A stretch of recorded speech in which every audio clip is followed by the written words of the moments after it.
Merhaba, selamlar arkadaşlar. Evimize, mutfağımıza hoş geldiniz. Bugün patlıcanlı döşeme börek yapacağım. 4 bezeli. Malzemeleri 2,5 su bardağı su. Bismillahirrahmanirrahim. 1 paket maya. Şöyle güzelce karıştırayım. Bu içimiz mi sevdik? Böreğin içi mi olacak bugün? İçimizi daha önceden kavurmuştum arkadaşlar. Patlıcan. Domates, soğan, patlıcan. Patlıcanı robottan geçirdim ama ince olmayacak şekilde. Evet. Domatesle soğanı da öyle yaptım. Güzelce kavrulup tuzlu suya koydum patlıcanı. Sıktım. Domatesle soğan kavruluşuna üstüne döktüm. Güzelce kavruldu. Çok güzel oluyor. Kıymalı gibi oluyor arkadaşlar. Bir test yapacağız sonra. Yiyelim bakalım. Ay patlıcan böreği yaptığım zaman ben böyle robottan yapıyorum. Yedik daha önce. Güzel oluyor tabii. Şöyle tuzunu da göz kararı arkadaşlar.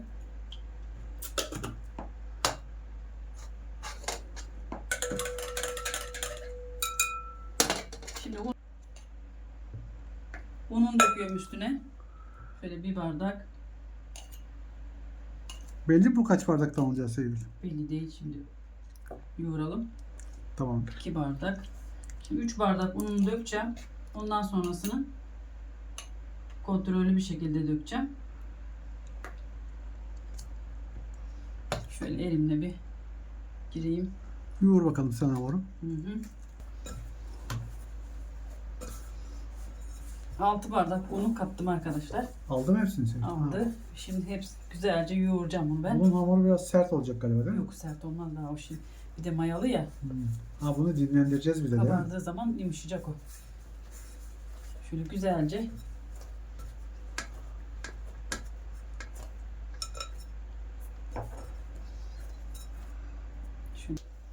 şöyle hamuru güzelce yoğurdum arkadaşlar, bakın. Maşallah. Şöyle. Yumuşacık oldu. Şimdi biraz beklesin bu. Hem içimiz soğusun. Mayalanacak yerinde. Hı hı. Tamam bakalım. Fazla da mayalandırmayacağım. Çok sıcak ya. Hava zaten Şöyle yanıyor. 15-20 dakika falan kalsın. Tamam sevgili. Şöyle hamurumuz kabarmış. Maşallah. Çok güzel kabarmış ama hakikaten sevgili. Hem fazla bekletmedim ama. Olsun. Şöyle. Gene de güzel kabarmış. Şöyle güzelce toplayıp Arkadaşlar bizim olmazsa olmazımız burada. Buyurun gelin çay beraber olsun. Çaysız duramayız biz. yaz demeden, kış demeden çay içiyoruz biz. Bir yandan terliyoruz, bir yandan çaya Evet. devam. Burada şimdi güzelce toparlayayım. Şimdi 4'e böleceğim bunu.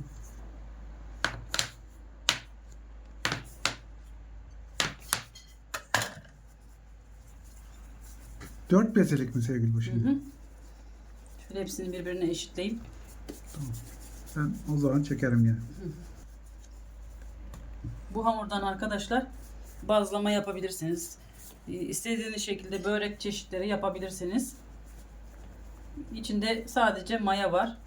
Un, su, tuz. Basit bir hamur yani. Hı hı. Bazlama da çok güzel olur. Ve kabarıyor. Güzelce kabarmasını bekleyeceksiniz.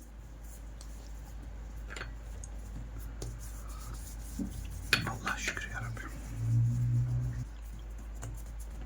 Şimdi ilk toparladığım bezeden açmaya başlayayım.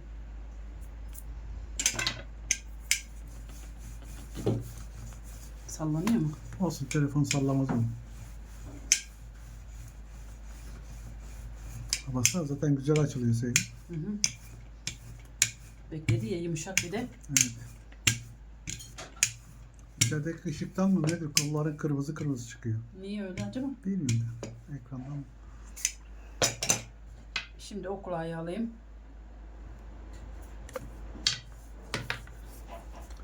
Çekileyim mi geri biraz? Dar gelmiyor değil mi? Şu kapıyı kapatayım, makine çalışıyor. Mutfağım. Hı hı.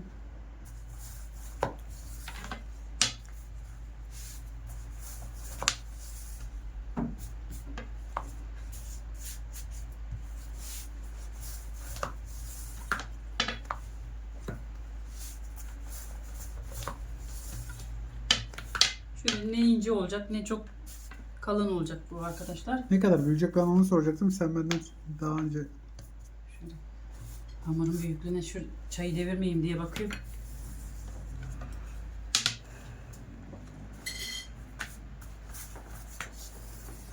Şöyle azıcık da un atayım. Topanlarımız büyük ya. bayağı tabanlar büyük. Arkadaşlar şu zeytinyağının güzelliğine bakar mısınız? Bu bizim kendi zeytinyağımız, doğal. Zeytinyağı süreceğim ben. Katı yağ kullanmayacağım. En güzel zeytinyağı sevgili Hı. dostlar. Katı yağ kullanmayayım bu sefer. Genelde çoğunca zeytinyağı kullanıyorum. Bu birincisini komple gösterelim mi? Nasıl yapalım? Dur şimdi bunu da yapayım. Tamam. Malzemesini koyayım. Tamam şimdi. Üzerini güzelce yağlayacağım. Her tarafı yağlanacak.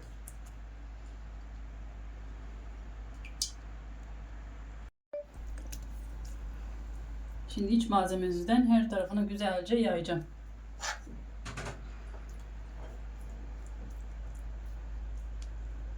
Patlıcanlı da çok güzel oluyor arkadaşlar. Ben patlıcanlıyı seviyorum. Çok güzel oluyor. Hele böyle iç malzemesini robotla kıydırdınız mı?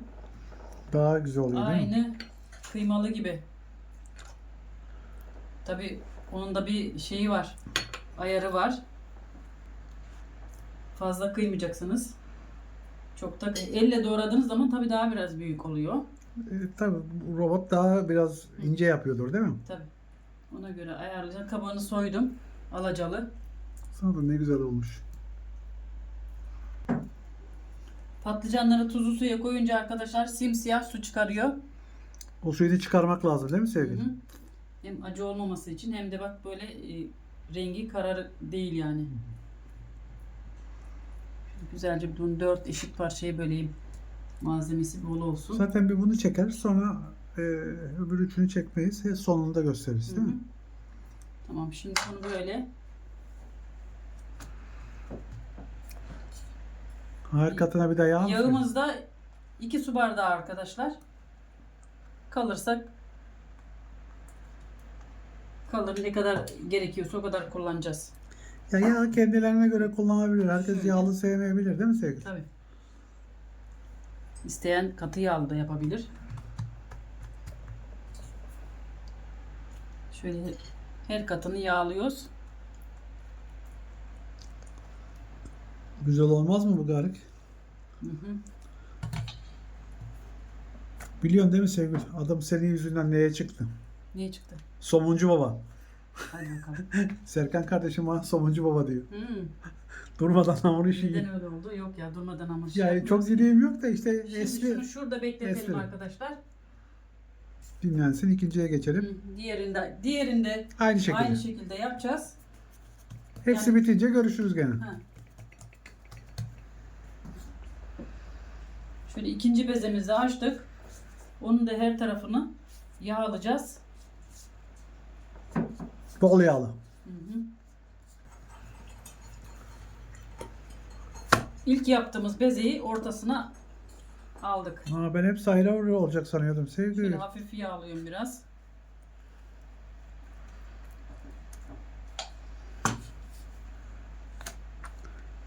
Dördüne de aynı bu şekilde mi uygulayacağız gülüm? Hı hı. Şöyle azıcık yağ dökelim yine. Ulan yağ yetecek mi? Yeter. Yetmezse bir daha alırız. Yağ alırız canım tane.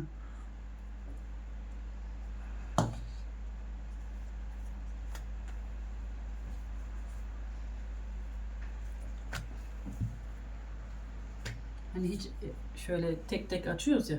Hı. Onunki gibi değil yani. Bu kolay. Çok kolay bir börek. Patlıcan böreği. Bu en son dilimlenecek mi? Nasıl olacak? Neyse sürpriz olsun, ben konuşmayayım çok ya.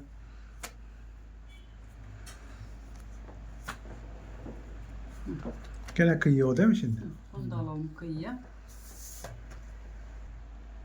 Şimdi dördüncü bezeyi açtık. Onun içine malzeme katmayacağız. Bu üst üste kattıklarımızı ortasına koyuyoruz. Kolundan çekemiyorum, tamam. Şöyle.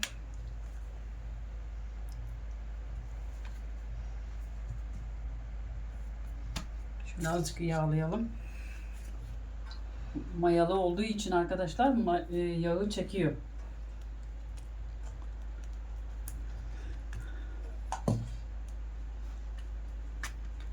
Zaten hamur uzayıveriyor. Mayalı hamur değil mi? Normal olsa uzamaz. Yağlı olduğu zaman uzar gene de.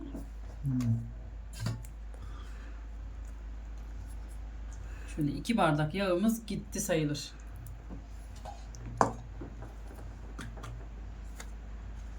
Şöyle çekiştirelim. Buraya yağ sürmüştük zaten.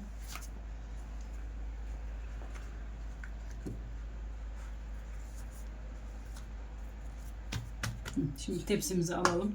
Al bakalım tepsiye. Şimdi hamurumuzu tepsiye alalım. Şöyle arkadaşlar. Şu kalan yağı da üzerine döktüm. Ki güzel. Sergül. Karşı. Tepsimiz büyüklüğünde. Açacağım şimdi bunu.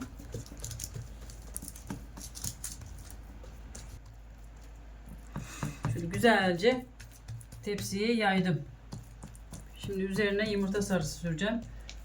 Yumurta sarısını sürerken de fırını açayım. Isınsın. Şöyle.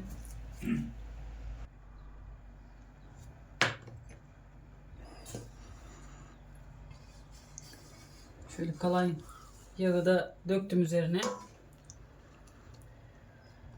2 tane yumurta sarısı. Yumurtalar küçüktü arkadaşlar. Sizin eğer büyük olursa bir tane yeter herhalde. Şöyle güzelce süreyim şimdi. Şimdi yumurta sarısını sürdüm. Çok az yağ koydum arkadaşlar. Şöyle 2 kaşık göstereyim kadar. arkadaşlar patlıcanlı. 2 yemek kaşığı kadar yağ. 2 tane de yumurta sarısı. Fırını açtım. Fırının orta bölümünde 180-200 derece arayla böreğimizi pişireceğiz. Güzelce kızarması lazım arkadaşlar. Fırından çıkınca görüşeceğiz gene. Tabii. Tamam bakalım. Arkadaşlar böreğimiz pişti. Harika görünüyor ya. Bir dakika daha gitmeseymişim. Baya biraz kızarmış. Nasıl kızarık. Altı kızarsın diye. Şurası biraz yanmış biraz ama Altı güzel kızarsın diye fazla beklettim. altını görebileceğiz mi? Şöyle bakın. Kaldırabilirsen. Çok sıcak. Altı da çok güzel kızarmış. Şimdi Evet, çok keseceğim. Biraz soğusun. O yanık değilse üstünün kabuğu öyle olmuş ya. Bir de bastırayım. Çıtır çıtır olmuş. Evet. Bakın. Çıtır çıtır olmuş arkadaşlar. Biraz Soğuduğunu soğusun. keselim. Keseceğim. Soğudu mu Sevgi? Bismillahirrahmanirrahim. Biraz ılınmış. Çıtır çıtır olmuş arkadaşlar. Ya öyle deyip durma. Yiyesimiz geliyor arkadaş. Tek tek açmadığım halde bakın. Şöyle altını da gösterelim. Çok güzel kızarmış. Bakın. Patlıcanlı börek Çok her zaman güzel. güzel. Şöyle keselim. Keseceğim ama şöyle şuraya kadar. Tamam. Tahtanın üstünde keseyim. Çıtırtıyı duyuyorsunuz mu? Bakın. Bu dilim zaten anca bana yeter ya. Bak. Bakın çok güzel olmuş. İncecik açıldı. Ben bir sabit tut da çekeyim. Şöyle bakın. Şöyle arkadaşlar. Ben kaldıramıyorum. Daha sıcak. Evet. Bitiriyoruz mu? Bitirelim şimdi. Hadi bakalım. Arkadaşlar patlıcanlı kolay börek. 4 bezeli kolay böreğimiz oldu. Çıtır çıtır. Çok çabuk olan böreğimiz. Pratik. Pratik arkadaşlar. Bu ara pratik şeylerden gidiyorum. Bundan evvelki 3-2-1 boğaçadı. He, Bu da 1-2-3 börek. 4 bezeden börek. 4 bezeden börek Şimdi evet. bu sıcaklarda Evet. hem pratik hem kolay tariflere kaçmak lazım Evet. arkadaşlar. Ama Çok gene sıcaklar. güzel ya çayın yanında. Ama çok da harika. lezzetli. İstersen bir tadına bakacak mısın? Ben sonra bakayım şimdi yemeyeyim. Tamam. Siz de yapın, deneyin arkadaşlar. Mutlaka memnun kalacaksınız. Beğeni ve yorumlarınızı eksik etmeyin. Organik arkadaşlarımız izlerken rica ediyorum. Yorum yazarlarsa. Beğeni tuşuna basmayı unutmayın. çiçek, böcek, ne olursa atarsanız çok memnun olacağız. Kanalımızın bir yere gelmesi için. Evet, kanalımız biraz büyümesi lazım arkadaşlar. Desteklerinize ihtiyacımız var. Kendinize iyi bakın. Hoşça kalın. Allah'a emanet olun. Tekrar görüşmek üzere. Arkadaşlar iyi akşamlar, görüşürüz. Şöyle bir son defa böreğimizi görelim. Şimdi ben onun tadına bakacağım tabii ki. Hepinize iyi akşamlar.